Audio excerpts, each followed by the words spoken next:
Happy holidays, friends! Today I have another ornament craft for you.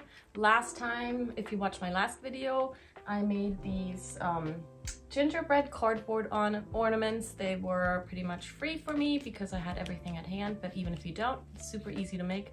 Check them out. Today I'd like to show you how I made this honeycomb ornament out of paper that I had. It looks very intimidating, but believe it or not, it's not hard to make. And I want to show you how I did it, so check it out.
that was it. It's not that hard to make, is it? And believe it or not, this one here also only has 3 glue lines, right here, right there, and right there. But I used 40 sheets of paper instead of 20. So usually when it gets a little bit more intricate like that, I like using a bit more paper to make it look fuller. It's up to you. It's the same process. And before you go, also check out my paper bag snowflakes I made a couple years ago. This year, I decided to change them up a bit with the gingerbread design on it, same as my ornaments. So check it out. I'm sure there's something for you. Bye.